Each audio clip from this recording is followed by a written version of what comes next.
Sloan! Grant!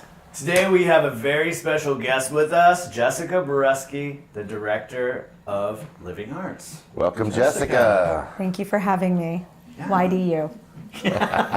Well, it's been too long. We're so glad that you're here. And first of all, why don't you just tell us what you do at Living Arts? Oh, goodness. The question, I guess, is what don't I do at Living Arts? So I'm both the executive director and artistic director of Living Arts, which means I'm in charge of a lot of things, but also operate as chief curator for the organization. So I oversee all the different components of the organization, as well as building partnerships, community, whatnot, but also, as chief curator. So you make it run day to day, and you pick the art that's on display during the season. For the most part, yes. What goes into that? Like, how do you decide what's good art or what belongs at Living Arts? That's a good question. And I've been asked it many a time since being here in Tulsa, Oklahoma. A lot of my qualifiers involve art that is critically engaged or has some kind of research-based practice, art that is inherently ephemeral in nature.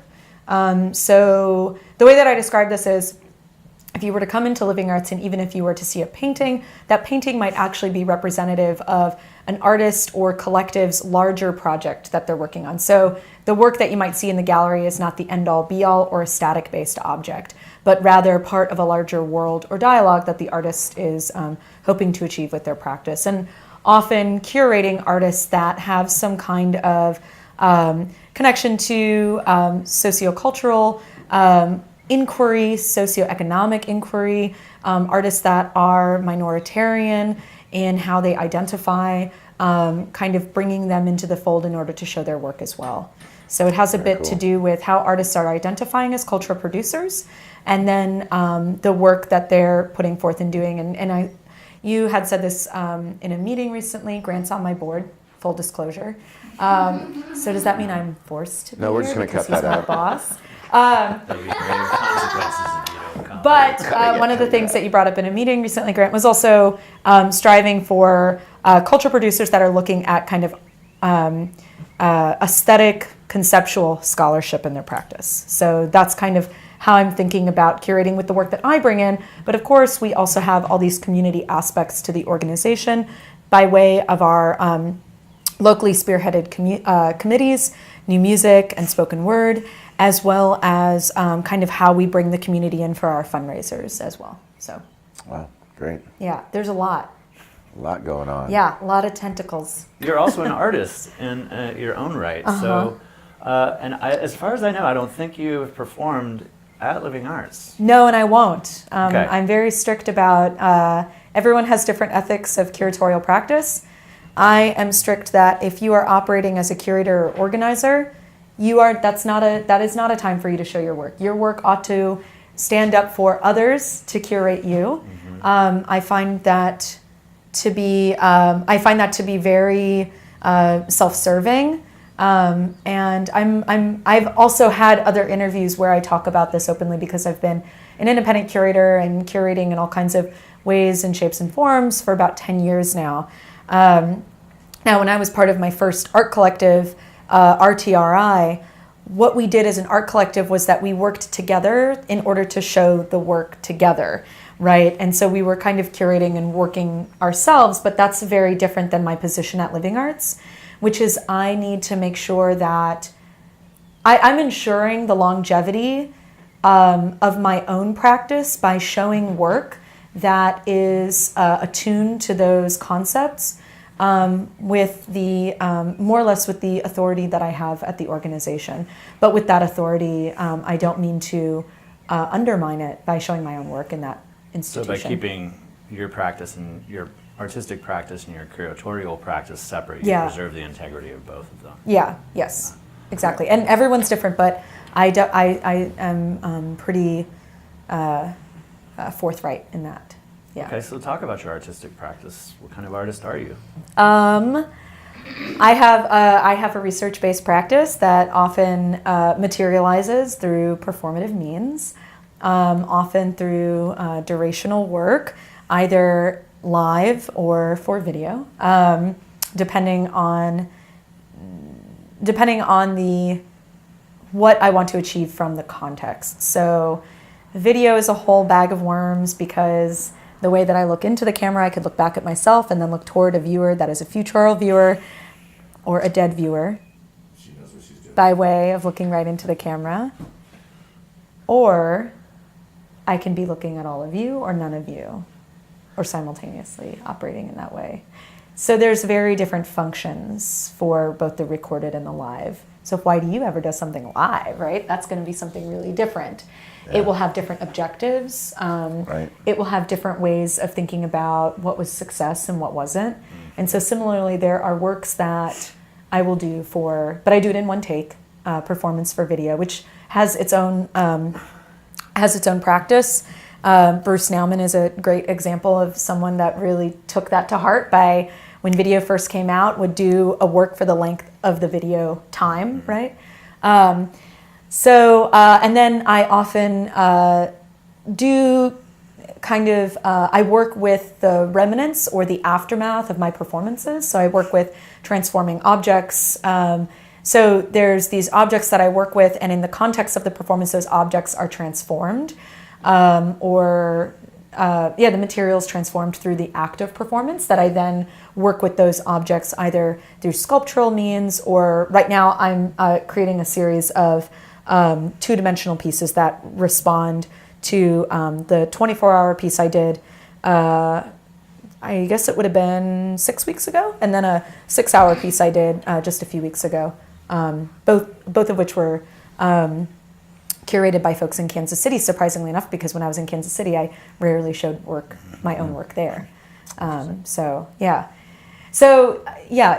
a combination of things, but I've currently been excavating the imagery of, and I would say the cultural imaginary, the shared cultural imaginary of certain figures, particularly the cowboy figure in the American West. And specifically how that figure is an open enough figure for queer interpretation.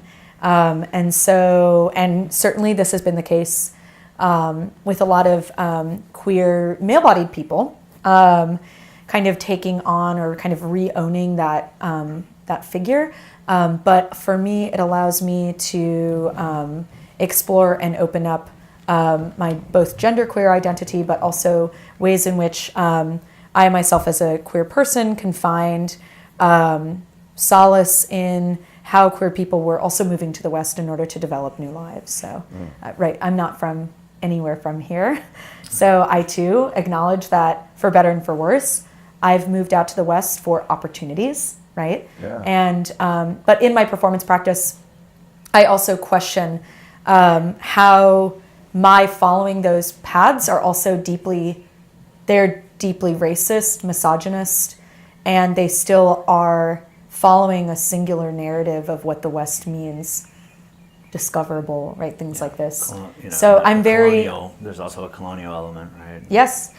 And, right, so even the cowboy hat is this kind of colonial object that through my performances, I both don and ultimately hope to undermine through my actions or how I'm kind of behaving and performing in the clothing, or at least addressing an inherent performativity to those objects, that they are open for interpretation. They are not closed symbols. So, but the work is it's satirical.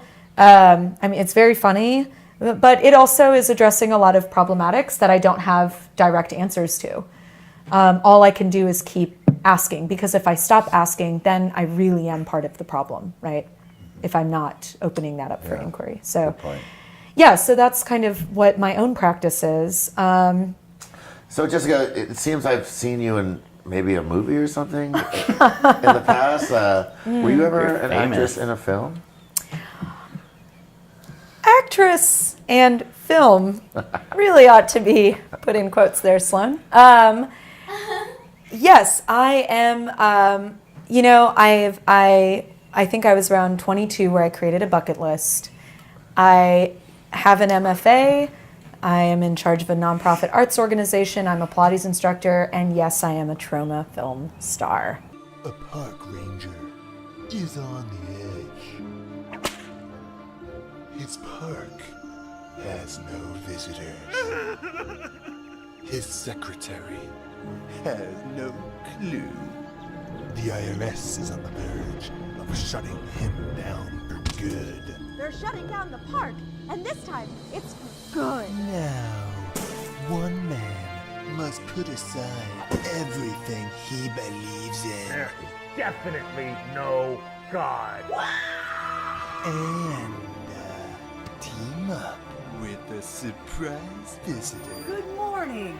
Any last words, Pee-Pee? Together, they will take a journey into the heart of the Florida jungle. But what they find will be more horrifying than anything you ever seen. I'm alive.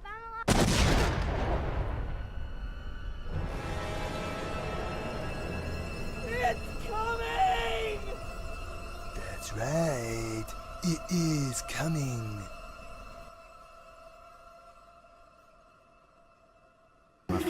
That's one of the things. The only thing left on there is getting my PhD, and that's it. Really? That you'll be done? Yeah, then I'll be done. Your bucket then list I can is hit? go. Wow, Yeah. that's a short bucket list. God.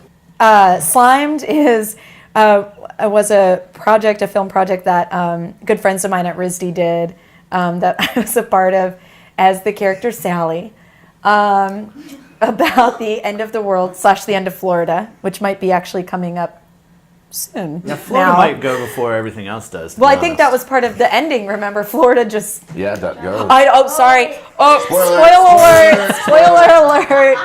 Slimed is an incredible, not full-length feature that was done by these friends of mine. It was 10 years ago. And then somehow or another, this, and one of them now, he does video and graphics and whatnot in Vermont. And then Eric Manch, him and his wife, Sarah Vanderbeek, they actually run Dwarf Gallery, which is amazing. Sarah is also part of different art collectives in Austin, but they're based in Austin. And I guess Slimed got kind of circulated around the Troma Film I could see offices. that. I could And then see that. everyone became obsessed with it at the Troma Film Pretty amazing, offices. yeah. And then next thing you know, it was February of last year that we were all in Queens, New York, recording with Lloyd the first portion for the Blu-ray Troma Film edition of Slimed.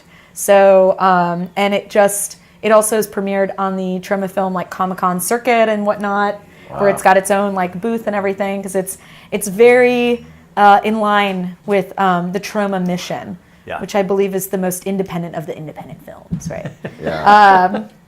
And so, yes, Sally, I got great reviews from the 5 people that have watched it, and decided to put it online. Most of them are in this room right now. A lot of people, I guess Sally was a very lovable character. Other memorable characters include the evil mouse, which, again, it's set in Florida, so we can kind of draw those conclusions.